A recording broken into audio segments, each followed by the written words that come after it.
Afternoon. On the call to order of the Horry County Solid Waste Authority regular meeting, October 22nd, 2019 at 5:30 p.m. We will have the invocation by Mr. Schwarzkopf and the pledge of allegiance by Mr. Norfolk Johnson. Bow our heads. Dear Lord God, Heavenly Father, we thank you for the opportunity to assemble. We ask that you be with us while we make decisions that are relevant and beneficial to the citizens of Horry County. We ask your blessing on this meeting. Thank you. Amen. Amen. Put your flag, please. I pledge allegiance to the flag of the United States of America and to the republic for which it stands, one nation, under God, indivisible, with liberty and justice for all. Thank you. Can you get approval of the agenda, please? Second. Properly moved in second. Any questions? All those in favor say aye. Aye. Ayes have it. Agenda has been approved. We need to get approval of the September 24th regular meeting minutes. Second. And properly moved in second. Are there any questions, changes?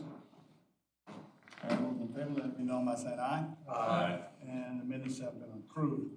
I don't have any requests for public input. So, no one in the audience? No one call in, so we'll move on to department reports and updates. Ms. Murphy?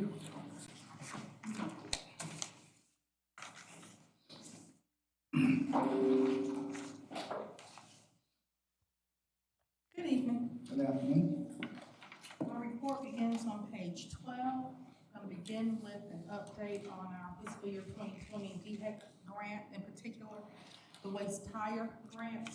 I mentioned back in July with regard to the waste tire grant, the total amount of contractor costs that were requested were not given to any county because of the large tire cleanup that occurred last year in Moats Corner. So funding was limited this year. What DHEC promised to do then was to look at what available funding was there to maybe distribute more to each county every quarter. So quarter ending September 30th, they did just that. And we got notification in October that our grant had been increased by $22,823.75. So overall, we now have $45,647.50 in contractor costs. And we requested how much? We have requested $104,195, so we're about at 44% of what we requested. It's much better than where we were. Yes, and again, at the end of December, they'll look at it again. Based on what tire fees have come in, they will more than likely do another disbursement to the counties. So I just wanted to keep y'all up to date on the fact that we did get it, and we do need the additional funding that they're actually sending through. Yes, ma'am. The tire that they cleaned up, how many millions of dollars was that? I was gonna say 2.53, somewhere in there. And will that affect what we ask for every year for so many years? To Hopefully, deplete their funds? the goal this year was to try to reestablish the fund. So even though in July when they issued the initial grants, they still kept some back because they have to also make sure they have funding in case there is another large tire cleanup. There is one out there pending. But at this point in time, they think with the next quarter that they should be, barring any unforeseen circumstances, another disbursement of funds. Okay, thank you. Next, I want to talk about our spotlight on environmental awareness. What they do with all them tires? Anybody else? Charlotte, what they do with Yeah. all there? They grind them and do something with them. They paid the company to pick them up and clean up. Yeah. They grind them like septic tank chips and stuff. Tire drive fuel. Yeah. And some of them go on artificial turf and football fields. You ever watch a football player in some of those artificial fields? See this black little cloud of dust that's rubber with rubber chips. Their coastal steel is that way. Yeah. Our spotlight on environmental awareness recipient for this quarter It's Coastal Carolina University, their Sustained Coastal Program. Back in 2005, Coastal, in partnership with TD Bank, established the Sustained Coastal Program, which basically coordinates all of their sustainable programs, recycling, food waste composting, water refill stations, their salvage, campus salvage that they do at the end of every school year, under one basic umbrella. Their programs are excellent. We work with them on a regular basis to include their Echo Reps, which they reestablish every year. And they come out here, they're out here this week, actually, every day this week doing tours to cover all their Echo Reps. In last fiscal year, they diverted 624 tons of material from the landfill. So they are doing an excellent job in everything that they do. We were out there last week with them, presenting them their C Award. Jeremy Monday is the sustainability coordinator for Coastal. He does an excellent job. But we did want to recognize their efforts for everything they're doing. Their sustainability fair is coming up next week, it'll be Wednesday. Next, United Way campaign. This year was very interesting. That's Mr. Bowe's group there. Okay. We're going on tour. Yeah. I don't know what kind of trouble to do, but. Victorian. Yeah, Victorian recyclers, yeah. We didn't, and the funny thing is, we did not intentionally line up that way, it just turned out that way, it's just odd. Anyway, we've had several fundraising events this month of October, starting with our Pie in the Eye fundraiser. There are pictures in your packet of the activities that occurred on that day. We raised $275 that day with that particular fundraiser. We had the hot dog lunch fundraiser on the 17th, we raised $200 there.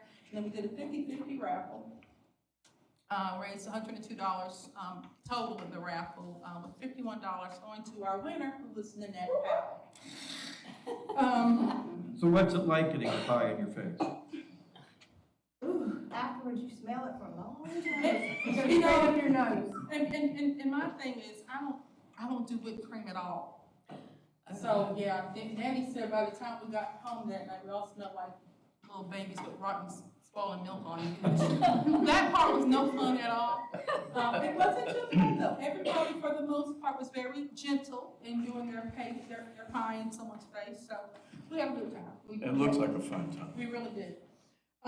With those fundraisers and with our employee campaign, we're currently at, my number has gone up slightly because I did get a donation in this week from Mr. Hughes. Our current total for pledges is at $3,747. So we are $153 short of meeting our goal from You're wrong. 2018. You're $130. There you go. I was just, I'm glad you did that. Mr. 'cause I Carter had didn't one fill right out here one of for you. those. I need to fill out my. Here you go. Was that money right Carl. I got it, Well, she's got the money. in my pocket. There's this, who else at the table needs money? We're just a little bit short. Give what you can for the United Way. I can't get no more takers? Buzz, one, Sam? Wonderful, wonderful. I feel my hand wrapped. Okay. I want you to really do that. No. And our picture last week was from us doing Yo, their all right, care. good. We got them all. Got good. We, and We'll Dan take- is doing Mike, so that'll take care That of the will take rest. care of the rest of it. That's exactly He right. did that right. Yeah. That's exactly right. Fill out Thank one you for all. Campbell. That's what Yes, he said they exactly. were gonna do. Thank you all. Thanks to everyone, especially our managers and supervisors and directors who participated in Empire in the Eye. It was just it was so much fun to the point that some of the employees said, we need to do this a couple of times a year at least, so, we can raise money, wink, wink, for the United Way. So we're looking at that, we are. But thanks to everybody who participated in this year's campaign. Well, not quite last, our Caught Green-Handed recipient for the month of September was Ms. Nancy Ball from the Scipio Lane Recycling Center. She was recognized with a recycling gift pack and a $25 gift card. Two other announcements, there is, rotating on the table, the sign-up sheet for our annual employee dinner, which is scheduled for November the 1st at 7 p.m. at Cherry Hill Missionary Baptist Church. So, Where's that located? Cherry Hill, I'll give you the address. It's right off of 501, not far from the Is old that Race Path? KFC. Is that Race Path Street? Race Path. Okay, On that corner, right, there's a stoplight there, turn right there. okay. Yeah, it's a big church. And the other announcement, Keep Horry County Beautiful started a tarp giveaway last Saturday. They were at the Brooksville Recycling Center last Saturday, gave away 100 tarps and could have given away, In less than 45 minutes. yeah, they could have given away many more. This Saturday, if you're interested, they'll be at the Case Bay Recycling Center from 10 to 12. So if you're interested, but go early because tarps are apparently a hot They commodity. went fast. Unless you have any questions, that's all I have. Just What one. is the right thing to say? That's my last question. Thank you.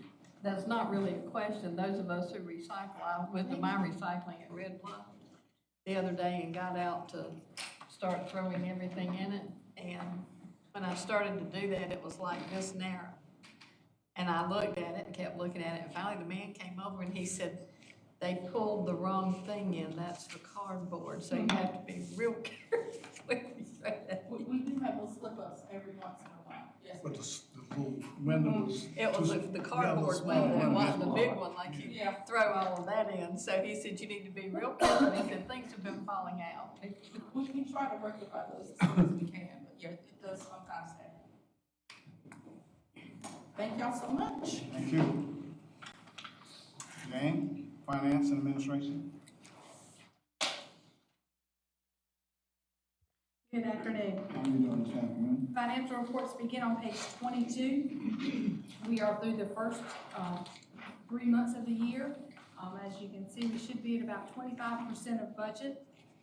As you can see in the middle of the page, our solid waste is at 30.46% of budget, mixed construction at 25.55%, and our yard waste is just slightly below at 24.48% of budget.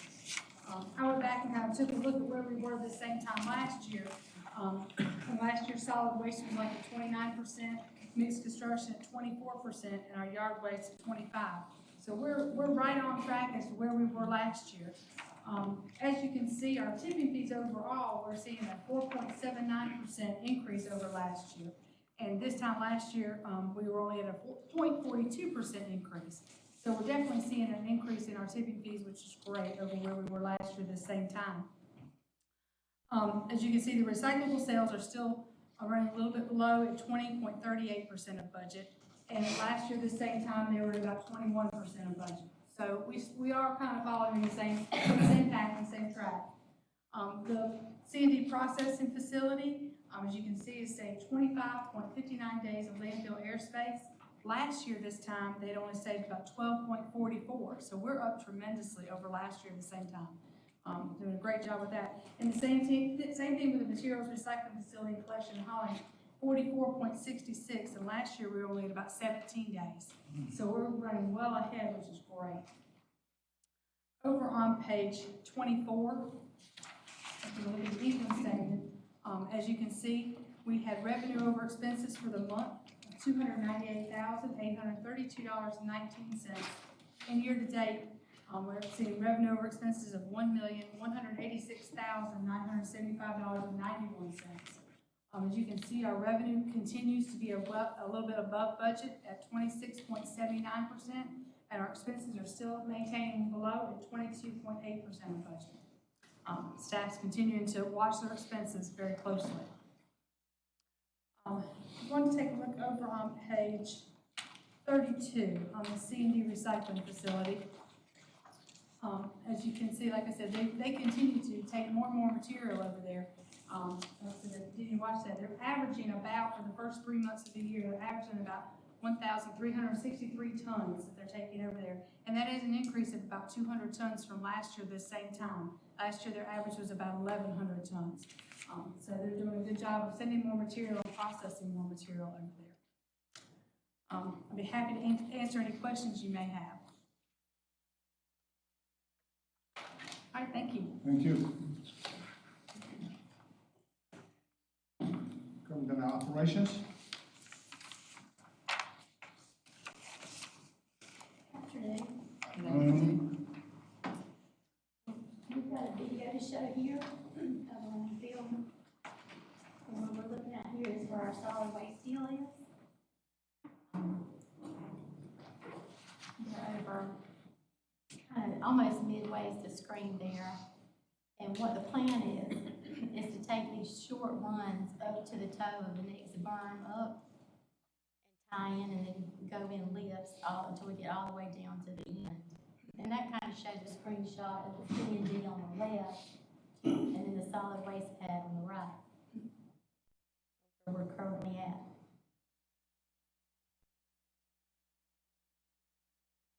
It's continuing to grow. It's kind of amazing to see how much stuff comes in the different places, how long it takes to get from one area to the next.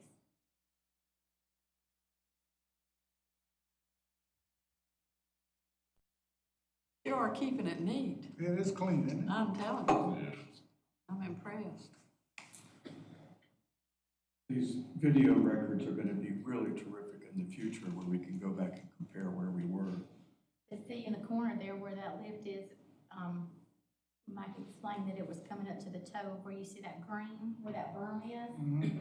So they'll keep going up and tying into the toe of that berm until they make it all the way down.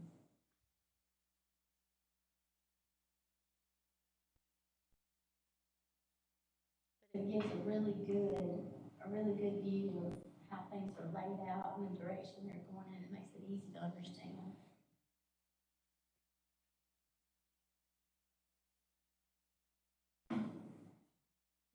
Water truck going, trying to keep our dust emissions down. That's something that she looks at every month. We didn't need to run it Sunday. Yeah. We got 3.8 inches of rain here.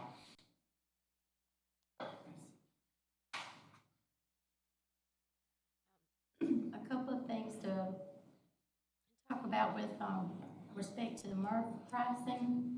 The natural plastic had increased from $400 to just under $600 per ton. The PET pricing is low. It's currently dropped from $300 to $85 a ton. The prices are expected to go up in November, so we are stockpiling. So when we see those prices increase, then we can sell and move that material. The color plastic is staying relatively the same, as well as newspaper. Cardboard continues to go down. Aluminum has dropped from $1,100 a ton to $1,000 a ton. And office paper has shown a decrease by $120 per ton. For our household hazardous waste, we had our first pickup on September the 17th for this fiscal year. A total of 40,725 pounds were disposed of. Of that, 22,900 pounds was paint and 10,500 pounds was batteries. So we had a really successful collection there. And then on September 26th, the town of Surfside Beach brought in their material that they collect. Every spring and fall, they have a 3-day event at their Public Works division, and people bring proof of residency, and then they can bring these types of material to be disposed of. So when they brought it to us, it wound up being 6,600 pounds that they collected in 3 days, just from their citizens that participated. So that they usually have pretty good success with it. And they're really good to work with. They do an excellent job packaging it to get it to us. And our driver of the month is Mr. Andrew Stanley. He's with Waste Industries and has a 9-year driving history. And his hobby is he likes to fly drones.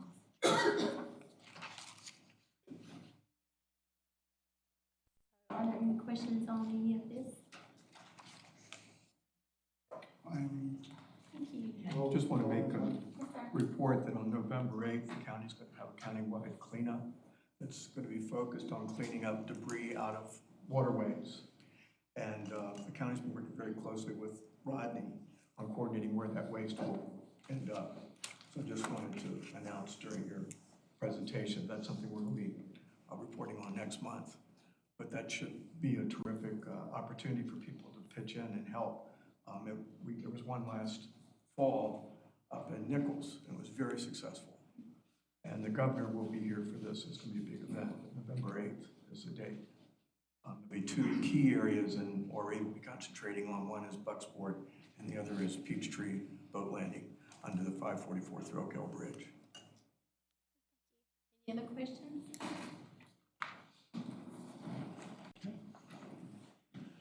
Tonight? Let me say, Ms. Todd filled in well with Mr. Bassett. Mr. Bassett said you go to Phoenix, and I give in. He big. And now he's begging to get back. Yeah, he's begging to get back. Begging to get back, yeah. I hope they didn't put him in the back seat. Of the plane. They have a fine time. On page 52, you see my letter that INR had a meeting on October the 8th. And I was advised it was going to be discussions about TVs, electronics, what it was costing Fund 6. So I attended, it wasn't an agenda item, they added discussion. And they were talking about putting on a local fee. And I advised them that I was on the Association of Counties Subcommittee. And advised the Association of Counties that we needed to look at legislation known as extended producer responsibility. And I think the letter on page 52 shows what this does. There's a number of states that have these. We'd be looking at probably electronics first. Art Raswell's on that committee, and he and I've been talking about how to best approach the situation. But what it does is shifts the financial management responsibility with government oversight upstream to the manufacturer. And it takes that responsibility away from the public. State now, they sell a TV, that's it. When it's blown, no younger, it's used, they're wherever they make them, and we got the responsibility of attending to it. So we're gonna attempt to push this on a statewide basis through the Association of Counties. These agencies that's on this correspondence that you have in front of it. I'll go back to the INR committee, and I'm gonna be giving some of this information to their attorneys. We've gone ahead and joined this association. The information in your packet. We can sign y'all up on their web page where you can go on it at any time. You can see legislation that they put together, justifications and all that stuff, and plastics, and I've got a couple of notebooks put together that you can take a look at. If you want one, we can get you one, and you can just keep adding to it, it's a ring binder. But Is it your recommendation that each board member become a member? yeah, you can do that if you want. You want the ability to sign on, then you can do that. Is there a cost for that? I sent an email to each board member, they should have received it. I got an email Okay. regarding that. If you want on it, we'll. Is there a cost associated with that? No. Yeah, we joined as a Okay, group. It's based on population, I Okay. think. In other words, if I join, board joins, No, or else no, there isn't any additional cost. You don't pay. I wanna The option is to join with Danny Knight. I think you want to check yes. Yeah, okay, in that case, but I don't want to spend any extra No, money. it's not anything, but I think it's a reading of, and I picked up on this organization a couple of months ago in one of the magazines, and they'll lobby for you, they'll put the information together, so I think it's pretty good. I went to their website. At this point, South Carolina is not a member, and the South isn't well represented at all. And I think we can start the ball rolling. Yeah, we can set a precedent. Yeah, I We can just, take a leadership role. Yeah. I have one question. If they do this on a state level, and the state will collect the money, how will that filter back to our counties? It'll be just like the tires, and it's pretty much based on, you know, if a county doesn't have a Walmart in it, and we've got 8 or 9, I think it's kind of based on where the markets are and how much is done. That's the way the tires, you know. So you'd have to do a grant type. Back, but in reading this deal, when we first talked about, TVs on a statewide basis, when they outlawed them in the landfill, and I thought it sounded like a great deal, that you get the industry involved to manage. Yeah. This crowd here says that, you don't do that. You don't do that, the state needs to manage it, where you don't get tangled up, in that situation, but we'll get this to, an INR, and I'm gonna encourage them to do a resolution sent to the Association of Counties to push this issue. Not only do some states do TV electronics, they do paint, they do mattresses, they do carpet, they do batteries, all these other things that costing us $80,000-$90,000 a year for Stephanie to manage over there and ship out, so.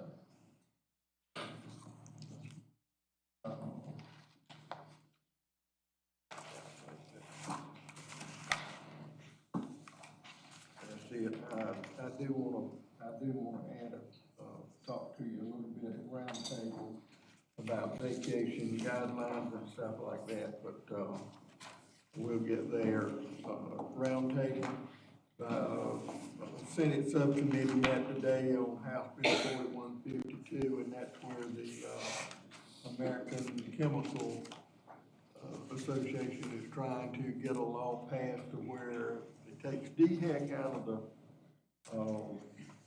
protection with this group.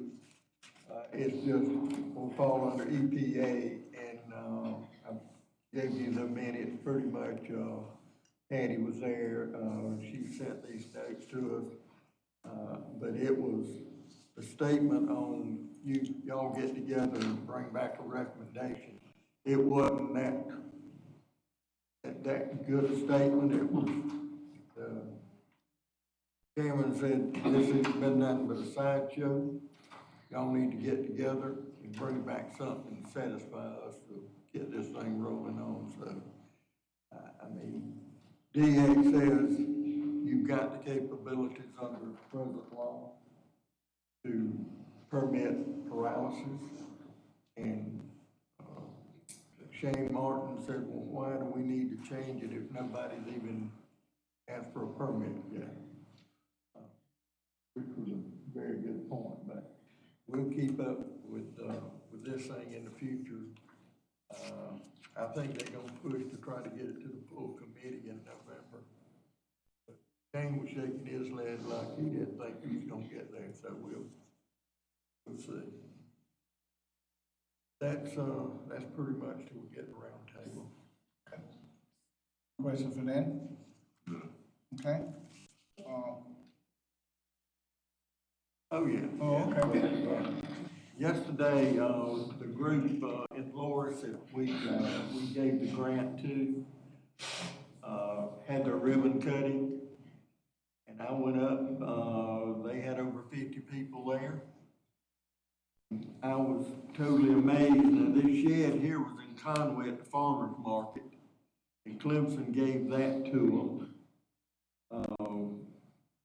Jody Prince and his group took it apart, moved it up there, and they had a group to put it back together. They've still got to put the roof on it.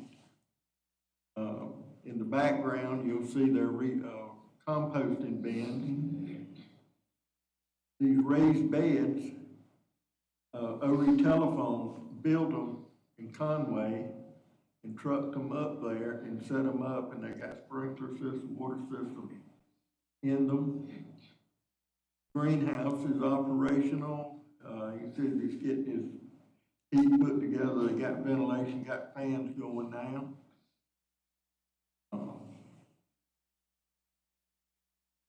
Plants for sale.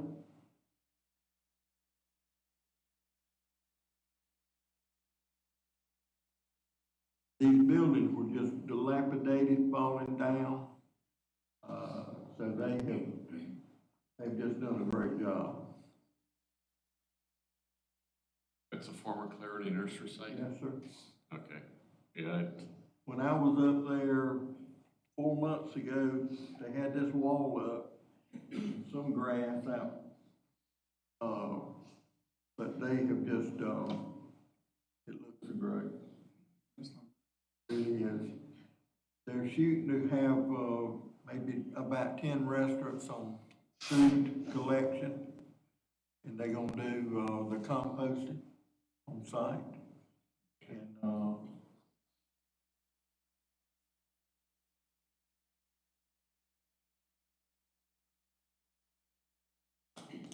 this was,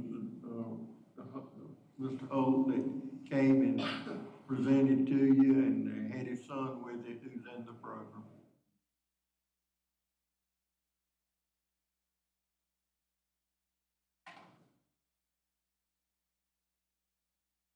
That's great. That's it. Look, marvelous. Yeah, it's marvelous. And it's good to see what they're doing, and they're going to take a fence down behind the greenhouse and go to the next street, and that's where they want to do their composting and where they're going to sell the composting. And I've talked to Esther a little bit about maybe getting them to help market our stuff. We'll take it up there and they can sell it and make so much of what they sell, and get people involved. If they want glass in their big loads, they can come out here. But those kids they're really into it, and you can tell they're taking pride in what they're doing. It's a blessing to see it working. kids have developed a meaning and purpose in life. Yeah. Yeah, looks like a good partnership. That's good. It is good. Okay, thanks, Danny. We have a committee report, Finance and Administration Committee meeting that was held on October 9th. Sam, I believe that was your group? Yes, sir. I'll turn it over to you. We'll turn to page 73. Pam and Carl and I, also Danny Knight, Jan Esther, Mike Bess, and a few others, met with the accounting firm, Smith Sapp, Bookout, Crumpler, and Callahan.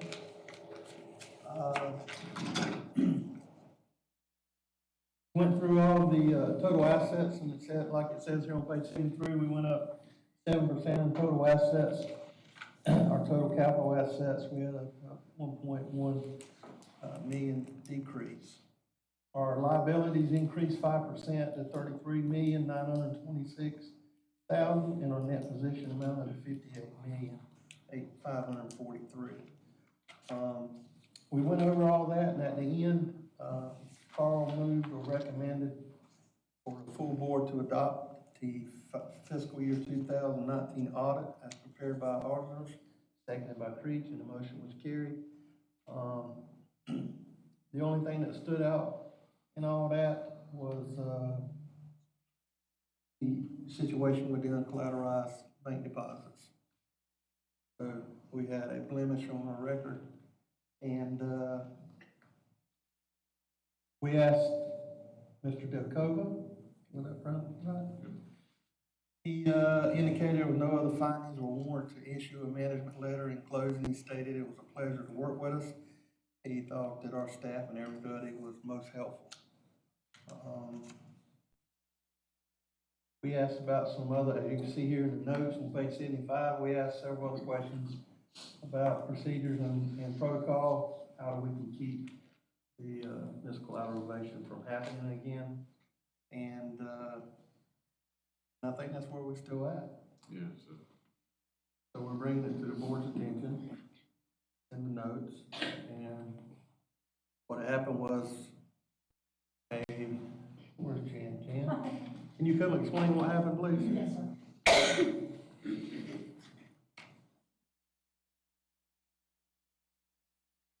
We had an investment that was to mature on June 28th, which was a Friday. On that Wednesday prior to, on June 26th, R.A. Johnson from the Treasurer's Office did email Wells Fargo, just as a reminder, that we had an investment coming in that would mature on Friday. So they needed to be sure that there was additional collateral out there to cover that investment when it did come into the account. Wells Fargo got the email, was aware of it, there was miscommunication on their part, and as of when the investment did mature, they, like I said, they didn't have the collateral there to cover it on that Friday. First thing Monday morning, which was July 1st, it was collateralized. So there was a little lapse of time between June 28th and July 1st where the money wasn't collateralized to our federal ID number. The way, like I said, my understanding is the way it works with the collateralization is there was enough there to cover all of the funds, but it wasn't earmarked for our federal ID number. The bank has to, the Horry County Treasurer's Office, of course, is responsible for the school district, the airport, the solid waste authority, and of course the county's investments. And there's, of course, different federal ID numbers for each of those entities. And so they're having to move money around depending on the balances in the accounts. What Ms. Jones is working on currently is getting what she calls kind of a blanket collateralization, so we won't have this issue in the future. It will cover all of it. She assured me, as well as the bank assured me, that there was enough collateralization there to cover all of the funds. It just wasn't assigned to our federal ID number. Can we get a letter to that effect? I can get one. We do have a letter from Wells Fargo in your packet that I handed out to you. It does kind of explain they do take full responsibility for that error happening. But yes, sir, I can get something from Ms. Jones. I'm sure she'll be more than happy to send something from them as well as the bank.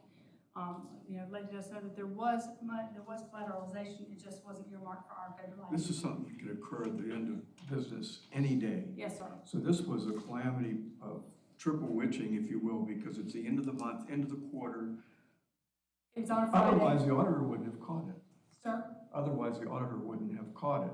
So we don't know how frequently this might have occurred in the past. Exactly. As I say, my understanding is it's something that can happen, not necessarily with us, but with anybody at any point in time. You're exactly right. You're exactly right. It was a whole step of things coming in on a Friday, came in late on Friday, those type of things. And But there's any business we at have the no end of the control over. business day does this.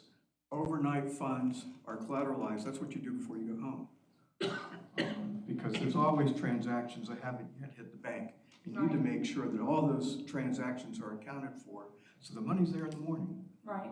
And that's done in every business, every close of business. Yes, sir. And this is a real big absence. Are they saying Wells Fargo was the corporate? I understand what you're saying, but we didn't have, they was the one that didn't do what they were That's supposed to exactly do. right. Yes, So sir. what we need from them is a letter or something that explains that. Because otherwise, like you say, the auditor points it out, it's on our record. Yes, So sir. we need something to clarify that we were not at fault. And if you look, there is a letter attached to your packet from Wells Fargo stating that. Like I said, in that packet that you have that we handed out, that has the blog, the very last page is also a copy of the letter that I received from Will Taylor at Wells Fargo, explaining that they were in error. And I'm not sure how often this happens, but my feeling tells me if we're looking for a blanket coverage, that this isn't the first time that something like this has been occurring, and it may be a problem. But I just need to know that we're covered. Right, yes, That sir. everybody's covered. On the packet that was That's handed not out, the package that was handed out. That's the not very last page is a letter from Wells Fargo, as well as there's a copy of the email that Mr. Johnson had sent to Wells Fargo on that Wednesday prior to. And they do that as a courtesy. Ms. Jones explained to me, you know, I don't have it. Is it? the treasurer's office is not required to notify the bank if something is to mature. They do that as a courtesy. They have a contract with the bank. And according to that contract, the funding is, like I said, be covered. Even if we're supposedly covered, and our tax ID number for this particular account is not there, technically, Wells Fargo may have said they were at fault for doing that. Did they have in that letter, because we just got these here when we came to the board, they were not available at the finance committee meeting, so we just got those. If they're admitting fault, is it in that letter that they would have paid us the money? I don't think it says that in the letter, no ma'am, but I mean, I can get something from them if that's. Requested. Admitting fault, really, that's fine, we need to know who it is, but I want to know who's gonna pay the money back. Well, it looks like you're working on a process. I guess my concern is that this has happened and gone, and we got out of it, it didn't happen. My concern is that we make sure that doesn't happen to again. That's I our mean, fiduciary responsibility. Yeah, I mean, that's where I'm looking for some documentation or something that helps us going forward. And There ain't nothing we can do Right, about and this. that's what Ms. Jones is working on. That's Okay, exactly what right. she's doing by Okay. trying to get this blanket collateralization so Right. that we won't have this issue in the future. That's exactly what she's currently working on. Okay. She's working with the attorney. She even called me this afternoon, thought she might have, something in place, hopefully sooner. You know, the attorneys are having to approve this, blanket collateralization. So she is in the process of trying to get that in place. Well, I'm not a big accountant, I don't know what the blanket, I assume all of our numbers would be Yes, sir. covered under That's that, exactly all of right. our, yeah, right. That's exactly right. Yes, The sir. exception is taken in our audit. The auditor has said it hasn't raised to the level that it needs to have a management letter. Right. But what else should we have in our file from our auditor on this incident? He didn't request anything else in our file. I just have all the documentation. As it is a process that we have no control over with Solid Waste Authority. Right. You know, he didn't request anything else at this point, just documentation from Wells Fargo. We had showed where we had the collateralization July 1st. But I'm assuming he wouldn't have added that to our audit and He has, said and he has to, any kind of finding, and which just says is because that they it are was not required for the collateralized. funds to be collateralized, exactly. He has to report any type of finding. An issuance of a management letter would be if there was a process that we internally could control that we were not doing. This is out of our control. It's also out of the treasurer's control as well. Well, we've identified the party, but I think we need a more substantial response than the one we've been given. Okay, yes, sir, I can. And I think, I'm glad he found it, because otherwise we would not have known. Yeah. So that's just something that we can put in practice. Like I say, my concern is that we put procedures in place to guard against this happening again, and it sounds like that's what That's we're exactly working what she's to. working on, And yes, I'd sir. like to see, like I said, a that's more well underway. substantial email with our audit, so that, you know, it clears file a Right. little more about what happened. Yes, sir.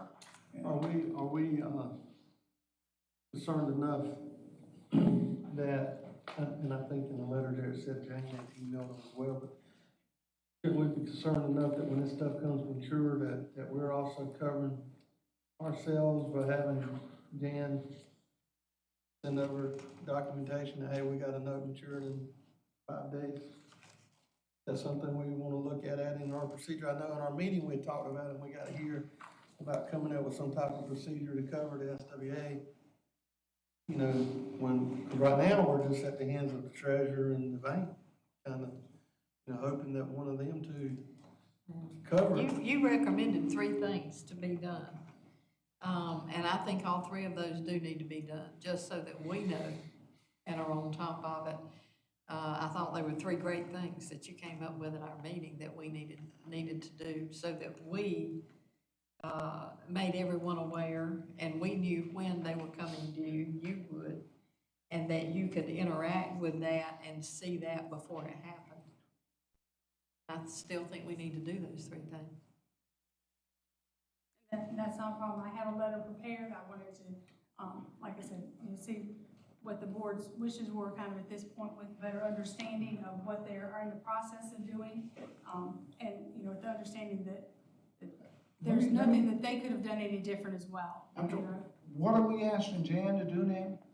What do we? We're a third party to the event because the bonds are being purchased. 3 things. Yeah, what were you Well, came up yeah. with 3 things, and I didn't see them in the minutes. I don't see them. I'm not We're sure. a third party, we're not purchasing the bonds, so we find out about, through the treasurer's office, that's when we find out when the bonds will mature. So we really are getting that information third hand. So for us to notify them of an incident that they are responsible for is a little bit redundant. Well, I think one of the things was we needed to look at all of our bonds and when they came due. So I think that's one thing you said as well, that you could look at those things and remind them as you did that, make a letter to them, and then for us to have a policy maybe. And you were gonna look at that, and I think the auditor was going to help her look at that to come up with something. And he did, he reviewed the letter that I put together. Okay. The point Mr. Johnson made is in the second paragraph from the end.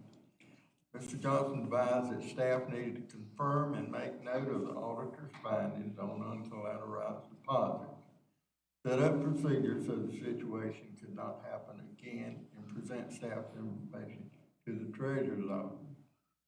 Make them aware of the procedures and intent to follow up on investment transactions.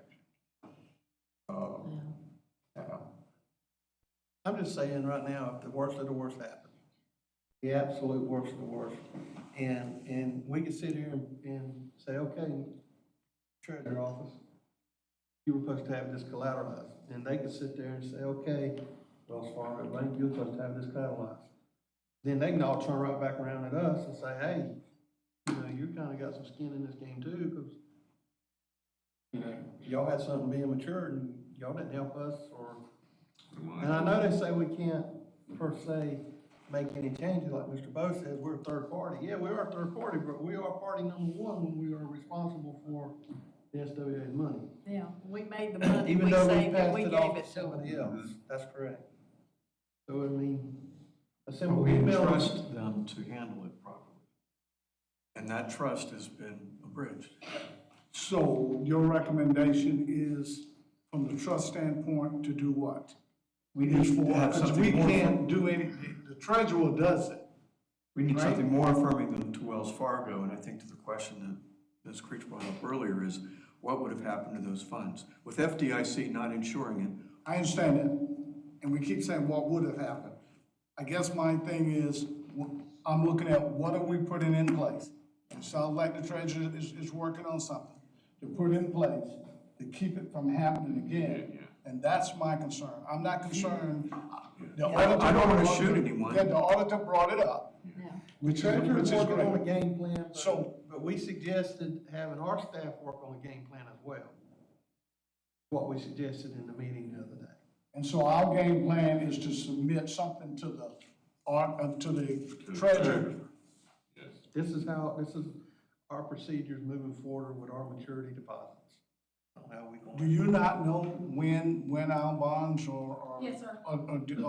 Yes, sir.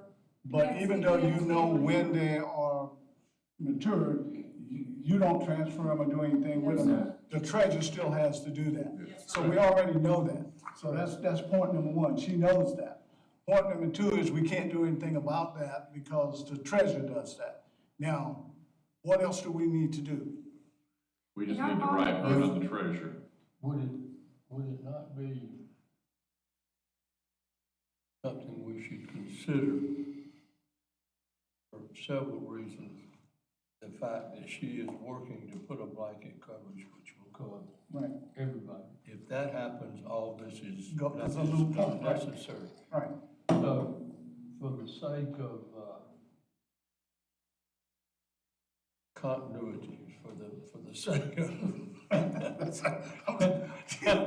that we wait and see a reasonable time, if that plan goes into effect, then our problem solved, we don't have to do Well, anything. I think we're saying the same thing. I think that's what I'm trying to say. I don't know how, you said she called you today and thought it may be approved. Yes, sir. I think we're kind of riding the horse a little fast. I think we need to, you know, that's why I'm not worried about what happened, because I still got my $6 million. right. What I'm worried about is that it doesn't happen again. It's gonna continue on because the school board's had this Right, problem. somebody- We've had this problem. It's gonna be fixed somehow, some way. Well, it sounds like more than us are complaining, because now she's looking for a blanket overturn. So my suggestion is that we wait, give the lady time to see what happens. If we come back in, what is this, October? If we come back in November, you call us and say nothing is happening, the same thing is going on, then we got more ammunition Because they're aware that we are aware Oh, yes, sir. that they have a problem, Yes, as sir. well as the auditor. Our audit And is so part she of the knows- county, so every part of that audit. So everybody knows that we're on their back and that they have to do something. They're gonna have the We're same on. finding. Right. So I would like to say, let's give us some time and see what happens. And if it doesn't happen, then, we know what we'll have to do. We may have to take more steps than what we're suggesting right now to make sure that we're in good standings. But evidently, the auditor did not feel that it was sufficient enough to do anything as far as writing up a management, for us. That's mine. So, I agree. I mean, Anybody doesn't? No, that's right. Yeah. Move on. so do we have anything, do we need to have any vote on anything in this particular? Yes, we need to adopt Yeah. the fiscal year 2019 audit as prepared by Smith Sapa. Okay, well, I'll take a motion on that. Second it. It's been properly moved in second. Are there any questions? Questions? All those in favor say aye. Aye. Ayes have it. And the motion has been carried. Let me say this on this issue. I've read where some people have questioned the board, questioning this situation. I think that's the board's responsibility. Thank you. To question it, know everything's good. We're not scared of questions, we're not gonna hide anything, we never have. And some folks just gonna stir stuff, make it look bad, and I don't think this is bad.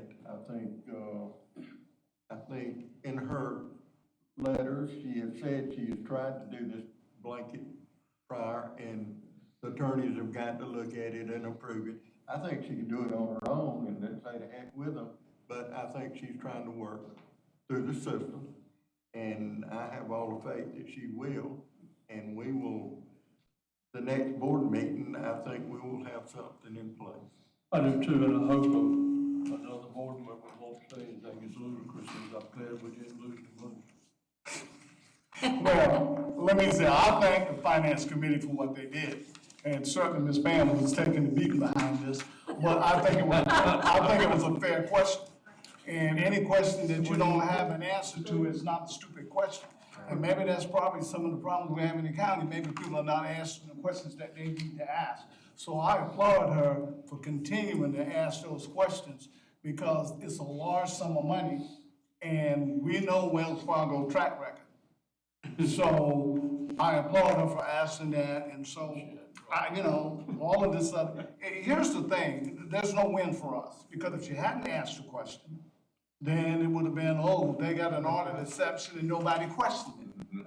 She had asked a question, or it was a dumb question, because she asked. Can't win, throw it in the trash, don't worry about it, we'll move on. We'll give them to November, and then we'll come back and ask some more questions. That's my take. That sounds like a good plan. Thank you. Let's see, what do we got? I lost my thing on here. We have, is there any old business? Okay, well, no old business, let's go to, roundtable discussion. And I think Danny, you had some stuff you wanted to discuss with us. Yes, sir. Back a few years ago, the board, passed a ruling that, employees had to take 64 hours of vacation time a year before they could sell time or we would buy their time or, so that they could bank.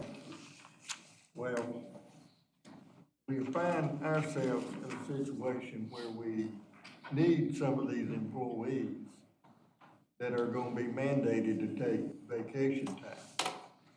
And I'd like the ability to waive this requirement when it benefits the Solid Waste Authority. And if the employee agrees, we do it. Today, we've got probably a third of the workforce on the landfill division out. Back surgeries and, sick, and Wayne's getting ready to go out on vision control, and it would benefit us to be able to continue the operation.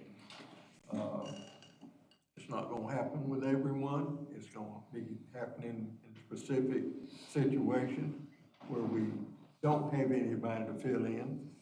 We've got substitutes in place that we can call in, but some of the equipment, we just don't want anybody that doesn't know it, running it.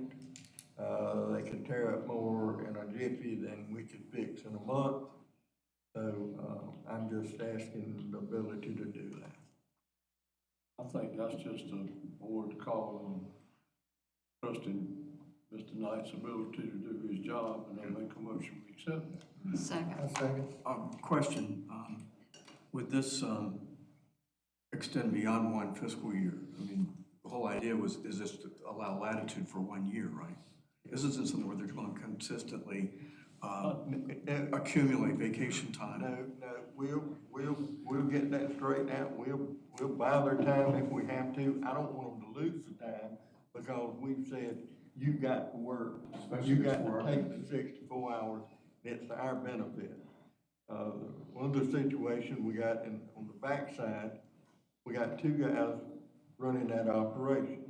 One's out for 90 days. The other one he's got to take next week vacation. There ain't gonna be nobody back there running it, and we're just not gonna put just anybody on the grind. That's your job. This is a reasonable exception. That's right, yeah, that's reasonable. And we can do it. That- Yeah. You answered my question. That's a Thank vote on your conference, and I made the motion, it's been seconded. I think it's been second. Yeah, but second. We got the discussion before we carried the motion, but anyway, we've had the discussion, and like I said, I think that's left up to Danny's discretion to make sure that we run, efficiently, and they're here all the time, so they know who they need and what they need, so. He'll it's- run it just like it's his money, and you can't get no tighter than that. So it's been, yeah, I know that, so it's been properly moved and second, we've had discussion, any other questions? All those in favor, let it be known by saying aye. Aye. Ayes have it, motion has been carried. All right. Anything else for round, table discussion? I was gonna discuss, United Way, but look like y'all beat me to it, you pulled the money out your pocket and paid. I propose to bring up, Mr. Chairman. And you have, go right ahead, Mr. Allen. The figures that we got on cardboard processing is troubling me. I think all of us are troubled by the market. We've seen market fluctuation in the past, but we're seeing now a conundrum of a lot of markets falling in price from what experience has been in the past. I'm suggesting, Mr. Chairman, I don't know whether you want to give it to our planning committee or to our executive committee, but I think we need to have a committee look at each of our operations and determine bend points where the board should be consulted on whether we need to amend our processes if the price falls beyond a certain margin for each of our recycling projects. Go right ahead. I'm confused, if I'm understanding you, I'm not sure I am. But we're gonna form a committee to tell Mike Bassett when he should sell commodity. No, sir. No. That's what To I tell the said, board. okay, that's what I asked. To tell the board. Re-explain, tell me. We believe in saving as much time as we can of our landfill by diverting processes. Our current mode of operations is divert, continue on. There's a certain point where the expense is something we need to be concerned about, especially with the market fluctuations we're seeing. The prices are really bottoming in cardboard and other.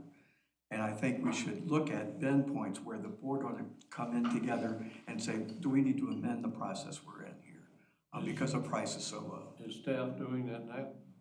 Staff is apprising us each month of what's happened the previous month. That's a little bit delayed. We ought to have points where the board is advised and we need to consider operations. And that's something staff could go through, but we could generate scenarios where we could see declining income and decide where the bend points are, where the points are where decisions should be made about amending the process or changing our goal. Not reacting, Well, I think what but decision points. is to have a benchmark for all the commodities. Yeah.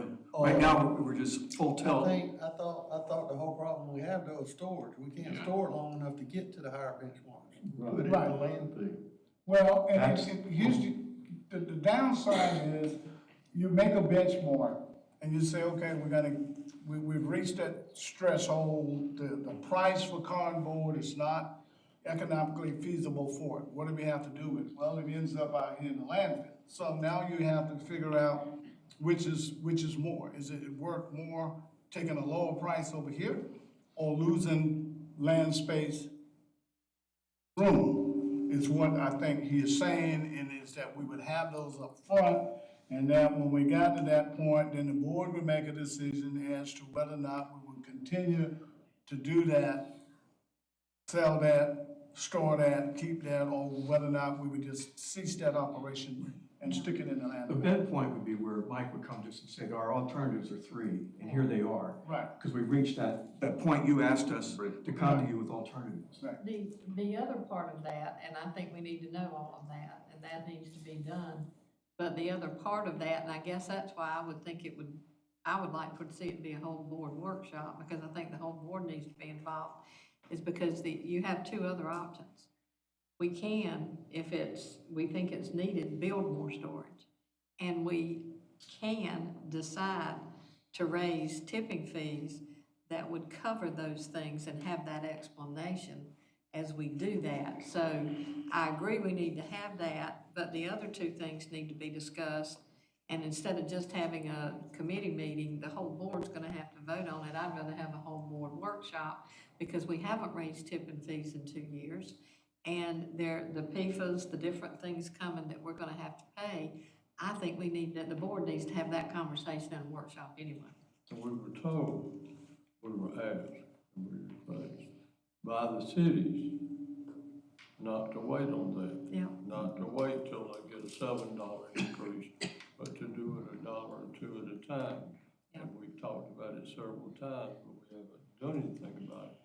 That I agree needs to be looked at. Well, I think all three of you are correct, and I think Pam and you, maybe we should have a board meeting and decide, based on what the commodity prices are now, whether or not we need to go ahead and enact that raise, so that the cities won't be saying. And on your side, the staff could probably have some general idea on where they are. I know Mike has an idea of where they are. I follow this, a lot of people are stockpiling because they figure that the price is gonna go back up. Like Danny said, once you stop something, you're pretty much done. It's gonna be, starting it back, it's gonna be pretty, so even though we would have the threshold, I'd rather look at all the other options that we would have before we would say that we can. Yeah. I'd rather look at it before we reach that dilemma. Yeah, right. We should have those. If I recall properly, Mike also said at one time that some of that stuff starts to decay and starts to lose value Yeah. by just us storing it, and it's better for us to go ahead and, if we already got it packaged up and in bales, I mean, putting it back in the landfill is not an option. I mean, I don't care if we get $10 a bale or whatever. Yeah. So, Well, that's something we can talk to Mike about, if it's going to be out in the weather and it's gonna start, the value is going right on down, then you maybe just need to go ahead and sell it. Sell it for what you can get out of it at this point in time and let it and some of run. those items may do better if we get a storage bin or something. Yeah, and like I'm saying, if we think that it's better to keep it, then, we may wanna consider having more storage space. Right, and we may want to consider, I know another thing that you brought up at the finance meeting, when you had asked the auditor if we had enough money in our closure and post-closure account. And he said, yes, we were going right along, and as you brought up, things could happen, we don't know what the Yeah, we probably economy, should talk about and that. you wanted a cushion, that's true, and to do that, we're going to have to look at raising fees and looking at those areas, as well as at the conventions. There are new things EPA is looking about, regulating, which would change our process in leachate. And we need to have some funds set aside to handle these when it happens. So that's why I think the whole board should have a workshop involved in that, and do it all at one time, really. I'm not wrong with that. I think it's good. It's your call. We can do that, we just need to schedule a time to do it. We just don't need that next week. No, sir. No. No, sir. This is. No, we The don't. budget starts after Christmas. I'm already told staff we need to start pulling together, impact on the tipping fees and what we need to be looking at, and we got to be able to stand on it. It can't be, well, we think we need to do this. It needs to be based on facts and figures or, Well, let me say this, Danny.